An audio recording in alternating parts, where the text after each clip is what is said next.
The massive crystalline chamber on Xerion Prime buzzed with quiet conversations as representatives from across the galaxy gathered for their monthly meeting. The air itself seemed to sparkle with cleanliness, filtered through advanced purification systems that removed even the smallest particles of dust. Everything in the room gleamed with perfect maintenance, from the polished floors that reflected light like mirrors to the spotless walls that had never known a single stain. Ambassador Thelric stood at the center of the room, his blue crystalline skin catching the light as he moved. His people, the Zephyrians, were known throughout the galaxy for their obsession with purity. Their cities were works of art, gleaming spires that rose from perfectly manicured landscapes where not even a fallen leaf was allowed to remain on the ground for more than a few minutes. "My fellow council members," Thelric began, his voice carrying clearly through the chamber's perfect acoustics. "Today we must discuss a troubling discovery from the Outer Rim territories." The holographic display in the center of the room flickered to life, showing a small blue and green planet spinning slowly in space. At first glance, it looked beautiful with its swirling white clouds and deep blue oceans. But as the image zoomed closer, the assembled representatives began to gasp in horror. "This world," Thelric continued, "has been designated Earth by its inhabitants, who call themselves humans. Our long-range scanners have detected something that violates every principle of civilized society." The display showed vast areas of land covered with what could only be described as mountains of refuse. Twisted metal, colorful plastics, and rotting organic matter piled high in endless fields. Rivers that should have run clear and blue were instead murky brown and filled with floating debris. The very air above their cities was thick with dark clouds of smoke and pollution. Quinera of the Altarian Federation rose from her seat, her silver hair shimmering with disgust. The Altarians were a musical people who believed that harmony in sound reflected harmony in life. Their world was a paradise of perfectly balanced ecosystems where every creature and plant existed in complete environmental symphony. "How can any intelligent species live in such conditions?" she asked, her melodic voice trembling with disbelief. "The contamination levels alone should have killed them centuries ago." Captain Mordesh of the Galactic Survey Corps pulled up additional data on his personal display. His people, the Carillians, were master engineers who had perfected the art of creating technology that left no waste products. Every machine they built recycled its own materials in an endless loop of perfect efficiency. "The readings are even worse than they appear," he announced grimly. "These humans actually seem to be creating more waste than they can process. Look at these industrial zones." The display shifted to show massive factories belching dark smoke into the air, while conveyor belts carried endless streams of discarded products to ever-growing dumping grounds. "Their cities are built right next to these waste sites," observed Dr. Yelnoff of the Academic Collective, her multiple eyes blinking in sequence as she studied the data. "They appear to have no understanding of basic contamination protocols. Some of their population centers are actually constructed on top of old waste deposits." High Counselor Velthane, the ancient leader of the Council whose species had achieved perfect environmental balance over 10,000 years ago, slowly stood from his ornate chair. His presence commanded immediate silence from the gathered representatives. "In all my years of service to this Council," he said, his voice heavy with sadness, "I have never seen such a tragic display of environmental destruction. This species appears to be committing slow suicide by poisoning their own world." The holographic display continued to show image after horrifying image. Oceans filled with floating islands of plastic waste that stretched for miles. Forests being cut down to make room for more dumping grounds. Rivers so polluted that no life could survive in their toxic waters. The very air in many regions was so thick with pollutants that the humans had to cover their faces with masks just to breathe safely. "Look at how they transport their refuse," pointed out Commander Zalketh of the Environmental Protection Force. The display showed massive trucks and ships carrying garbage from one location to another, often crossing entire continents just to find places to dump their unwanted materials. They seemed to believe that moving waste around actually solves the problem. "And observe their energy production methods," added Chief Scientist Morluna. The screen showed power plants burning fossil fuels and nuclear reactors creating radioactive waste that will remain dangerous for thousands of years. They continue to use technologies that create more contamination even as their world drowns in existing pollution. Ambassador Thelric's gestured for attention as murmurs of disgust and concern filled the chamber. The question before us today is simple. Can a species that has so thoroughly contaminated its own world ever be trusted with access to galactic civilization? Can beings who accept living in such filth ever understand the responsibilities that come with interstellar travel? The vote was swift and unanimous. Earth would be classified as a contamination zone, and humanity would be quarantined in their own solar system until they could prove they had learned to manage their environmental responsibilities. None of the council members could imagine that such a day would ever come. The end. 3 years had passed since the Galactic Council made their decision about Earth when Captain Veltar received his orders. The assignment was considered a punishment duty among his people. No respectable officer wanted to visit the contaminated world to deliver bad news to a species that lived in their own filth. But someone had to do it, and Veltar had volunteered, thinking it might advance a career to handle such an unpleasant task with dignity. The survey ship Stellar Harmony approached Earth's atmosphere with all its environmental shields at maximum power. Every crew member wore sealed protective suits that would keep out any trace of the planet's contaminated air. The ship's computers constantly monitor for any signs of toxic particles that might somehow penetrate their defenses. Contamination readings are off the scale, reported Lieutenant Kexlar from his monitoring station. How do these humans survive breathing this poison every day? Captain Veltar studied the surface of the planet through the ship's filtered viewing screens. The brown clouds hanging over the major cities were even thicker than their long-range scans had suggested. Rivers that should have sparkled with clean water instead looked like muddy streams carrying all kinds of floating debris. The smell coming through their air processing systems, even after multiple layers of filtration, was unlike anything he had experienced on any civilized world. Prepare the landing shuttle, Veltar ordered. Make sure the environmental seals are double-checked. We cannot afford to let any of this contamination into our systems. The meeting had been arranged at something called the United Nations, which appeared to be where Earth's various tribal groups gathered to make decisions. The building itself looked clean enough on the outside, though Veltar noticed that the air around it shimmered with heat and chemical vapors that would have been immediately dangerous to breathe.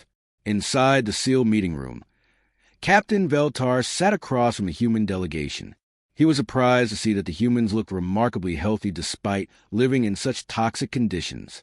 Their leader, Dr. Kim Suk, was a middle-aged man with kind eyes who spoke in calm, measured tones. Next to him sat Dr. Park Hygiene, a woman who seemed to be taking careful notes on everything that was being said. "We appreciate you coming all this way to meet with us," Dr. Kim Suk said politely. "This is truly a historic moment for our species." Captain Veltar cleared his throat, the sound echoing slightly through his suit's voice amplifiers. "I wish I could bring better news, Dr. Kim. The Galactic Council has reviewed the condition of your world and found it unsuitable for membership in galactic civilization." The humans exchanged glances but showed no signs of anger or disappointment. Instead, Dr. Park Hygiene leaned forward with what appeared to be genuine curiosity. "Could you help us understand what specific standards we failed to meet?" she asked. "We would like to learn from more advanced civilizations." Captain Veltar activated his portable holographic display, showing images of pristine worlds from across the galaxy. Crystal cities that gleamed without a speck of dirt, forests where every tree grew in perfect rows, and oceans so clear that you could see the bottom even in the deepest parts. "Civilized species do not generate waste," he explained patiently. "When we manufacture goods, every particle of material is accounted for and recycled. When we consume food, our biological processes are optimized to leave no unusable byproducts. Our cities produce no pollution because our technology operates in perfect harmony with natural systems." Dr. Kim Suk nodded thoughtfully. "That sounds very efficient. What do your people do when they encounter materials that resist standard recycling processes?" The question puzzled Captain Veltar. Such materials do not exist in civilized space. Proper manufacturing eliminates the possibility of creating anything that cannot be cleanly reused. "But surely you must have had such problems in your early development," Dr. Park Hygiene pressed gently. "How did your ancestors handle difficult-to-process substances?" Captain Veltar shook his head inside his environmental suit. Our species evolved beyond primitive waste production millions of years ago. We cannot even imagine what it would be like to live surrounded by contamination as your people do. The humans were quiet for a moment, and Captain Veltar thought he saw them exchange another meaningful look. Finally, Dr. Kim Suk smiled again. We understand your position, Captain. Perhaps we could share some of our research into what you might call alternative resource management techniques. Research? Captain Veltar tried not to sound condescending. Dr. Kim, your people need to focus on basic planetary cleanup before attempting to develop advanced technologies. Learn to stop creating waste before you worry about processing it. Dr. Park Hygiene made another note on her tablet. We have developed some interesting approaches to handling what others might consider unusable materials. Our methods might seem unusual, but they have shown promising results. Captain Veltar stood to leave, his environmental suit making soft mechanical sounds as it adjusted to his movements. Focus on decontamination first. When your world meets basic habitability standards, the galaxy will reconsider your application. As the alien delegation prepared to depart, Dr. Kim Suk called out one last question. Captain, how long do your people usually take to process industrial waste into usable materials? Process waste? Captain Veltar paused at the doorway. Civilized beings do not create waste to process. That is the point. After the aliens left, Dr. Park Hygiene turned to her colleague with a quiet smile. They really have no idea what they just saw, do they? The end.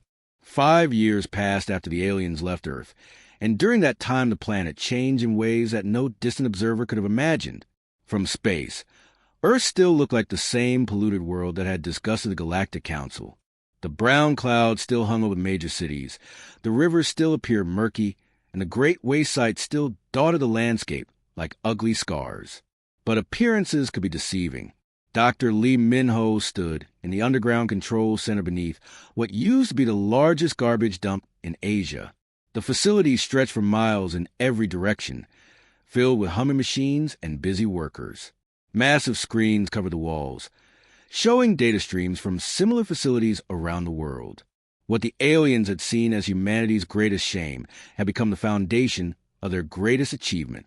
Atmospheric processors are running at full capacity, reported Dr. Choi So-young from her monitoring station.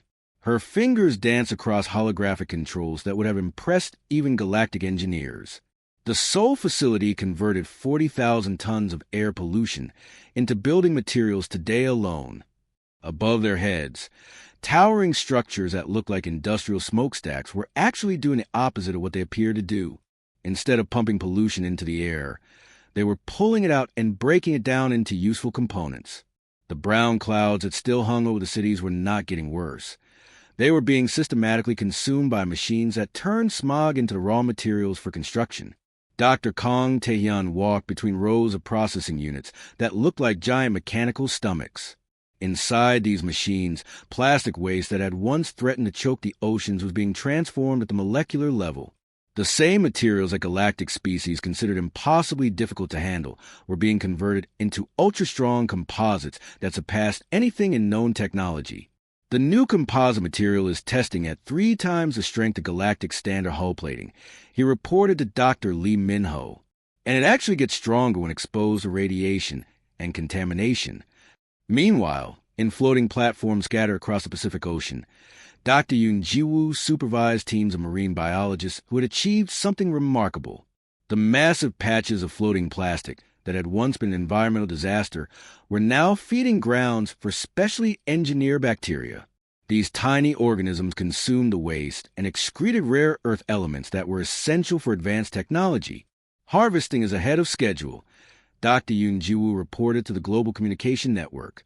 The bacteria are processing ocean waste faster than our most optimistic projections. We will have enough rare elements to build the new fusion reactors by next month. The fusion reactors themselves were humanity's greatest secret achievement. Unlike the clean, efficient power systems used by galactic civilizations, human reactors were designed to consume garbage as fuel. Every piece of organic waste, every scrap of contaminated material, every drop of polluted water could be fed into these hungry machines and converted into more energy than traditional fusion systems could produce. Dr. Lee Minho walked to the main viewing window of the control center. Through the reinforced glass, he could see one of the massive fusion reactors humming quietly in the distance. Steam rose from cooling towers, but this steam was cleaner than the natural water cycle. The reactor was not just producing power, it was actively cleaning the environment around it. Energy output is exceeding all projections, he said into his communication device. We are now producing more power from process waste than the entire planet used during the old fossil fuel era.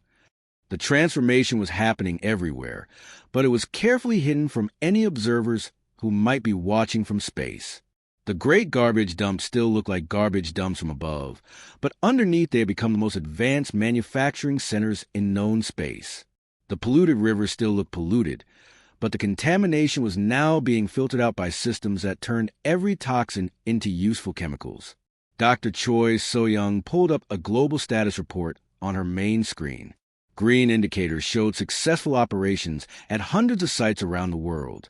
Atmospheric contamination down 60% from peak levels, she announced. Ocean plastic concentration down 40%.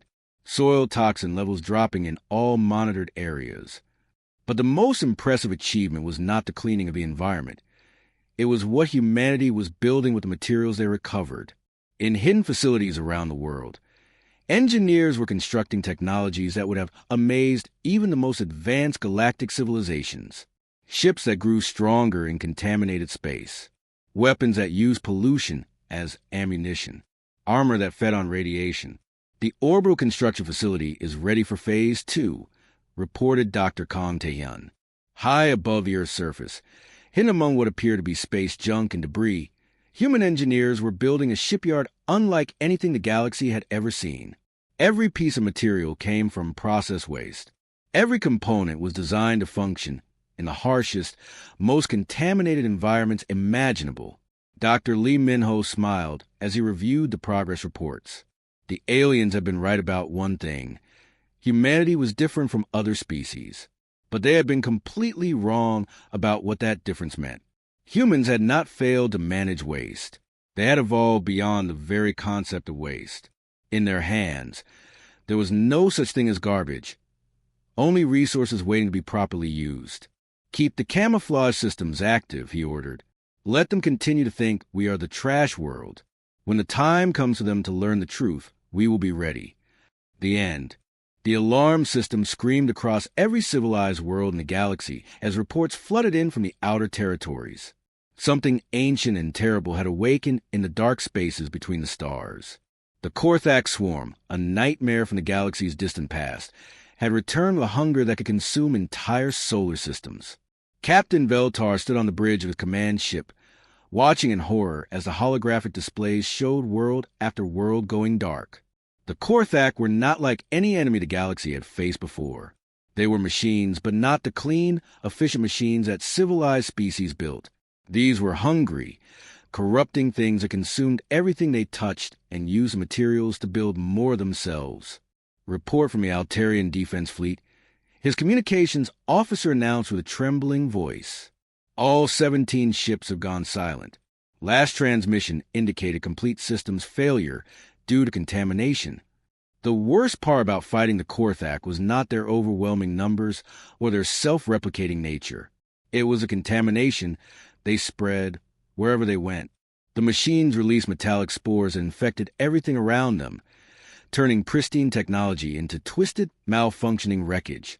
The more advanced and clean a civilization's technology was, the more vulnerable it became to this corruption. The Zephyrian crystal cities are requesting immediate evacuation, another officer reported. Their purification systems cannot handle the contamination levels. The entire population is fleeing to uninfected worlds. Captain Veltar looked at the tactical displays showing the spread of the Korthak infection. Red zones marked areas where contamination had made all technology unusable. Yellow zones showed regions where equipment was beginning to fail. Green zones, representing clean space, were shrinking by the hour. Sir, his tactical officer said quietly, at this rate of expansion, they will reach the core worlds within 6 months. Our fleets cannot operate in contaminated space, and every engagement spreads more spores. The Galactic Council convened an emergency session, but for the first time in recorded history, they had no solutions to offer. Their perfect, clean technologies were helpless against an enemy that used contamination as a weapon. Fleet after fleet was sent to stop the advancing swarm, only to fall silent when their systems were overwhelmed by the spreading corruption. High Counselor Velthane addressed the desperate assembly with words that no one had ever expected to hear. We are facing the possibility of total galactic collapse. Our civilization, built on principles of purity and perfection, cannot survive in the contaminated zones the Korthak create. It was then that someone mentioned the quarantined world in the Outer Rim. Earth, the trash planet that had been dismissed and forgotten. Captain Veltar found himself volunteering for another unpleasant duty, asking the humans if they would serve as expendable foot soldiers in a war the galaxy was losing. They live in contamination already, reasoned Commander Zalketh. Perhaps they can survive in environments where our people cannot. Even if we lose them all, it might buy us time to develop better countermeasures. The journey to Earth took Captain Veltar through space that was increasingly dangerous. His ship's sensors detected Korthak spores drifting between star systems, and he had to take long detours to avoid contaminated regions where his technology would fail.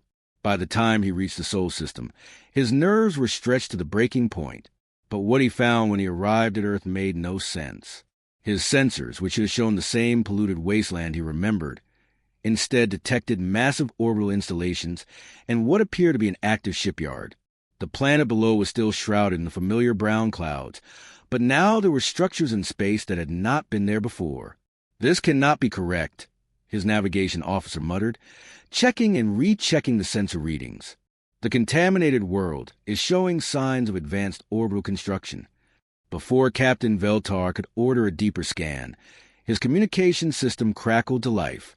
A calm human voice spoke with confidence that seemed impossible given the desperate situation facing the galaxy. Welcome back to the Sol system, Captain Veltar. This is Admiral Park Junesio of the Terran Defense Force.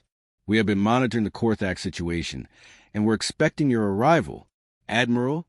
Captain Veltar struggled to understand what he was hearing. You have a defense force? We do indeed. Please dock with Station Alpha 7 for a proper meeting. We have much to discuss about the Korthak crisis. As Captain Veltar's ship approached the designated docking station, he saw something that challenged everything he thought he knew about human technology. The station was enormous, clearly built for military purposes, but it looked wrong. The hull plating appeared to be made from processed waste materials. The weapon systems were unlike anything in galactic databases. Most disturbing of all, the entire structure seemed to be designed to operate in contaminated environments. Admiral Park Junesio, Captain Veltar transmitted as his ship docked, "We need to discuss recruitment for ground combat operations against the Korthak. Your people may be our only hope." The response came back immediately, filled with quiet confidence. "Captain, I think you misunderstand the situation. We are not here to serve as ground troops. We are here to end this war." Captain Veltar stared at the human installation surrounding his ship and felt a chill of recognition. Somehow, impossibly, the trash world had become something the galaxy was not prepared for. The end. Admiral Park Junesio stood in the command center of the TDF regeneration, watching as his fleet prepared for what would either be humanity's greatest victory or its final battle. Around him, officers worked calmly at stations that looked nothing like the clean, sterile control rooms found on galactic ships. These consoles were built from materials that had once been considered worthless garbage, yet they hummed with power that exceeded anything the advanced civilizations had ever achieved.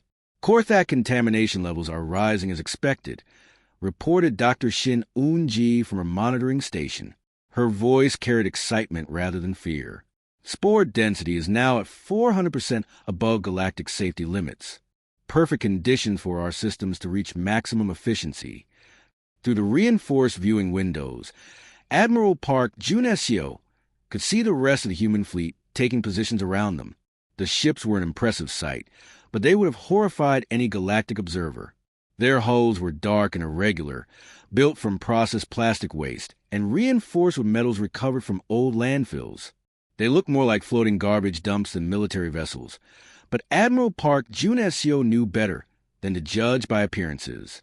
Captain Veltar's voice crackled over the communication system from his observation position at the edge of the battle zone.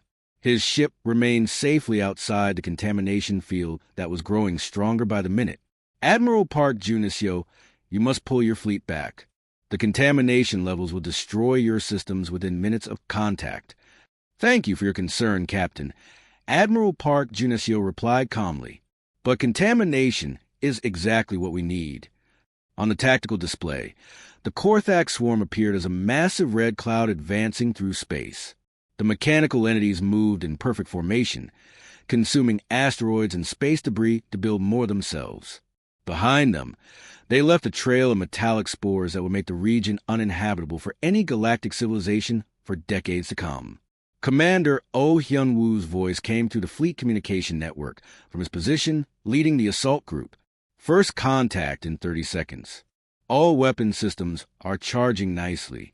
The contamination is feeding our power cores exactly as designed. The human weapons were unlike anything the galaxy had ever developed. Instead of trying to avoid or clean away contamination, they were built to consume it. The more polluted and toxic the environment became, the more powerful the human systems grew.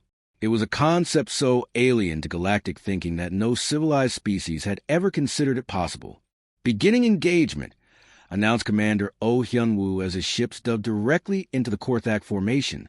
Captain Veltar watched in shock as the human vessels plunged into contamination levels that should have instantly disabled them. Instead, their hulls began to glow with increasing energy output. The Korthak machines, designed to corrupt and overwhelm through contamination, suddenly found themselves facing an enemy that welcomed their greatest weapon. Human ships opened fire with weapons that grew more powerful as they absorbed the metallic spores. The dark energy beams that emerged from their guns actually fed on the corruption around them, becoming brighter and more destructive with each shot. Contamination at 600% and rising, reported Dr. Shin Eun-ji with obvious satisfaction. All systems performing above optimal parameters. Hull integrity improving as expected. The human armor plating, made from transformed waste materials, was doing something that violated every principle of galactic engineering. Instead of weakening under the Korthak contamination, it was actually growing stronger. The metallic spores that destroyed other technologies were being absorbed into the hull structure and converted into additional protective layers. Colonel Kim De-young's processing ship, the Waste Not, moved through the battle like a hungry predator. Its specialized systems literally ate the Korthak machines, breaking them down into component materials and feeding the useful parts into manufacturing systems that built new weapons and ammunition in real time. The ship was not just fighting the enemy. It was consuming them and growing stronger with every victory. Processing efficiency at maximum, Colonel Kim De-young reported cheerfully, converting enemy units into raw materials faster than they can replicate. We are actually reducing their total mass. The battle that followed was unlike anything in recorded galactic history. The Korthak swarm, which had terrorized the galaxy with its ability to corrupt everything it touched, found itself being systematically consumed by an enemy that treated contamination as food. Human ships moved through the thickest concentrations of spores without any protective measures, their systems growing more powerful with every passing minute. As the last Korthak vessel was processed into useful materials by the human fleet, Admiral Park Junesio opened a communication channel to the stunned galactic observers. Threat neutralized, Captain Veltar. We have sorted the recyclable materials and will have them processed within the hour. Captain Veltar's voice was barely audible when he finally responded. How is this possible? The contamination should have destroyed your ships instantly. Dr. Shin Eun-ji smiled as she compiled the final battle reports. You made an incorrect assumption, Captain. You thought we failed to manage waste properly. Actually, we evolved beyond the concept of waste entirely. To us, there is no such thing as garbage or contamination, only resources waiting to be used correctly. The offer from the Galactic Council arrived 3 days later. Humanity would not just be granted membership in galactic civilization. They would be asked to lead the effort to clean up the damage from centuries of wasteful practices by species who had never learned that everything could be useful if you knew how to use it. The end.